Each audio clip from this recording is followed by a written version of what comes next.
Hola, en este vídeo vamos a hablar de la masa atómica y la masa molecular. Explicaremos los conceptos, veremos sus definiciones y también haremos algunos ejemplos de cómo se calculan. Si empezamos por el concepto de masa atómica, pues evidentemente la masa atómica es la masa de un átomo de ese elemento químico. En el sistema internacional sabemos que la masa, que es la unidad de cantidad de materia, se mide en kilogramos. Esa es la unidad del sistema internacional. Pero los átomos son muy pequeñitos y entonces si medimos en kilogramos la masa de los átomos, nos quedan números como este, 1,67 por 10 elevado a menos 27 kilogramos, que no son muy manejables. Y se buscó una unidad más pequeña que se ajustase más a la medida de los átomos.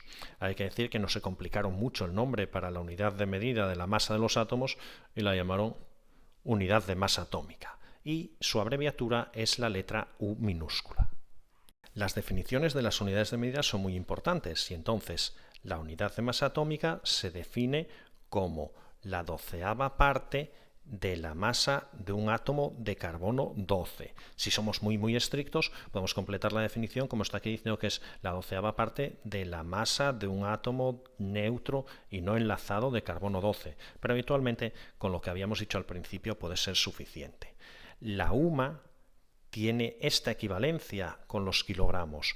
Como ves, una UMA es el mismo número que la masa en kilogramos de un átomo de hidrógeno. Por lo tanto, si medimos un átomo de hidrógeno en UMAs, nos medirá una UMA, su masa, número que es muchísimo más manejable.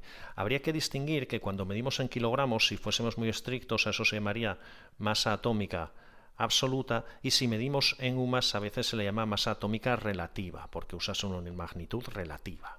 Y si medimos en UMAs la masa de un átomo de carbono, claro, nos tiene que salir 12, la masa de un átomo de oxígeno, si la miras en la tabla periódica, te sale 16.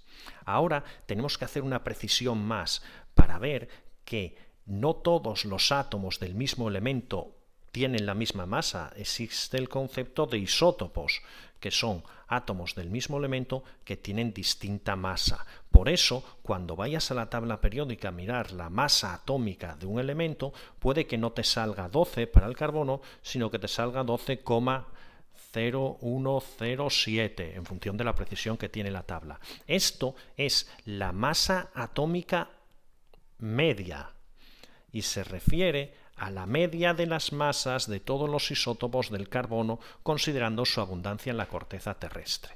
Y es el valor que nos aparecería en la tabla. Habitualmente nadie se refiere a relativa, absoluta o media y siempre entendemos como masa atómica la masa atómica media, que es el valor que encontraríamos en la tabla periódica. Entre la información de un elemento que aparece en la tabla periódica, siempre con seguridad te dirán su número atómico y la masa atómica media. Aquí nos dice para el oxígeno 15,99, sería bastante más correcto que apareciese 16, dado si decíamos que el número de la masa media serían 15,99, es más aproximado el 16 que el dejar 15,99, como sabes. Algunas tablas periódicas te dicen casi solamente el número atómico y la masa atómica con el símbolo y el nombre del elemento, y te puedes encontrar tablas periódicas que te ofrezcan muchísima más información de cada elemento, pero con seguridad la masa atómica será uno de los datos que siempre encontrarás. Vamos a hablar ahora de la masa molecular. Si la masa atómica es la masa de un átomo, pues la masa molecular será la masa de una molécula de la sustancia, y entonces lo podríamos definir diciendo que es el número de veces que la masa de una molécula de esa sustancia es mayor o contiene a la unidad de masa atómica. Y esto no nos da ningún problema para sustancias como pueda ser el amoníaco, que son moléculas. ¿Y cómo calculo la masa molecular? Pues claro, sumando las masas atómicas de los átomos que componen la molécula. En el caso del amoníaco tenemos un átomo de nitrógeno, miramos en la tabla que su masa atómica es 14, tenemos 3 átomos de hidrógeno, miramos en la tabla que su masa es 1, pues entonces aquí tendríamos 14 más 3, la masa molecular del amoníaco, que por regla general se pone con una M mayúscula, sería 17 UMAs.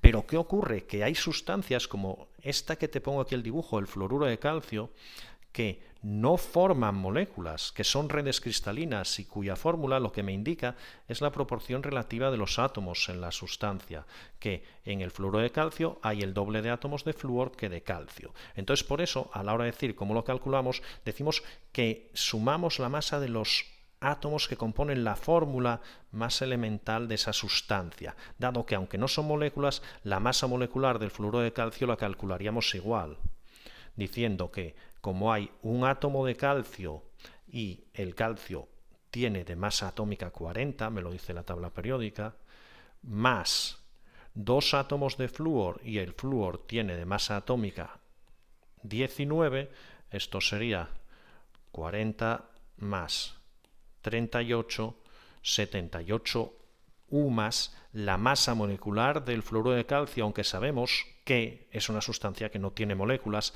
es un dato que nos será interesante para hacer cálculos estequiométricos. Por lo que hemos dicho hace un momento y para los cálculos que haremos a continuación, es muy interesante distinguir la masa molecular de la masa molar. Para una misma sustancia, como acabábamos de poner el amoníaco, la masa molecular del amoníaco, acabamos de decir que era 17 unidades de masa atómica, pero si nos referimos a la masa molar, sería la masa de un mol, y tienes abajo en la descripción el enlace a una definición de mol y a ejemplos de cómo calcularlos. La masa molar del amoníaco también es 17, pero en este caso 17 gramos partido de mol. Nos dice que cuánto pesa un mol o cuál es la masa más correcto de un mol de una sustancia, número de gramos igual a su masa molecular. De manera que el número es el mismo, pero la masa molecular se mide en UMAS y la masa molar se expresa en gramos mol. Pues esto es todo. Espero que estos conceptos te hayan resultado sencillos y que te sirvan para seguir avanzando en química.